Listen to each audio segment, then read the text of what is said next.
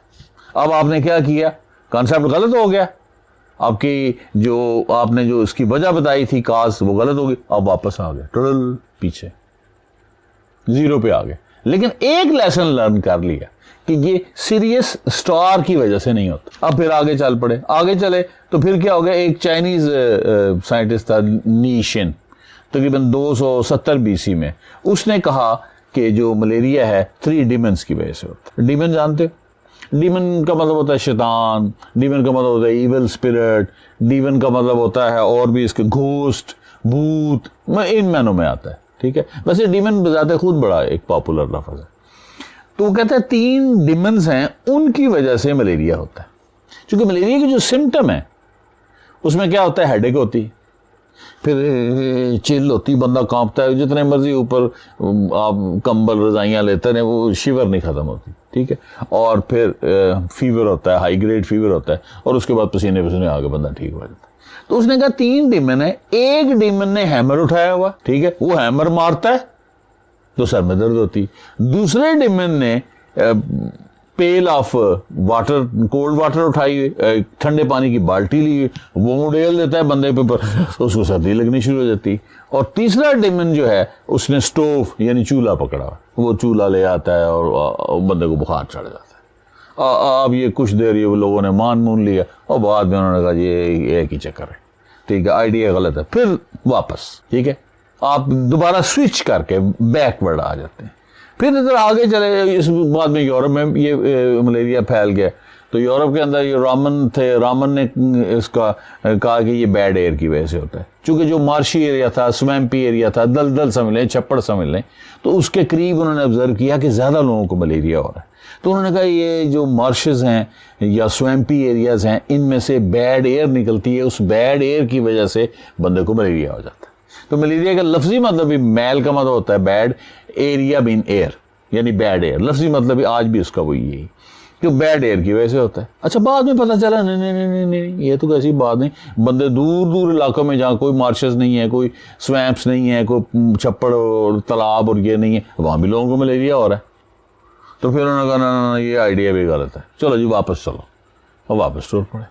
اب ٹھیک ہے, واپس گئے, لیکن ساتھ ساتھ کیا ہو رہا ہے, آپ کو کچھ چیزیں آپ کراس کرتے جا رہے ہیں کہ یہ وجہ بھی نہیں ہے, یہ بھی وجہ بھی نہیں ہے, یہ وجہ بھی نہیں ہے. پھر آگے چلے تو ایک لیویران تھا, فرینچ ڈاکٹر تھا, تقریباً اس نے 1880 کے اندر لیوران نے کہا, اس نے کہا کہ یہ ملیریا ہے یہ پیراسائٹ کی وجہ سے ہوتا ہے. اس پیراسائٹ کا نام کیا ہے, پلازموڈیم. یہ بہت بڑی ڈسکوری تھی. کیوں؟ 3 لاکھ پیراسائٹ ہیں. اس نے نہ صرف یہ بتایا کہ پیراسائٹ کی وجہ سے, بلکہ اس نے یہ بھی بتا دیا کہ یہ پلازموڈیم پروٹوزوا اس کی فیملی ہے, اس میں ہوتا ہے. ٹھیک ہے, سائنس پڑھا ہوگا لازمی طور پہ, اکثر لوگ جانتے ہیں. ٹھیک ہے جی. اب یہ بڑی, اس کو بعد میں نوبل پرائز بھی ملا.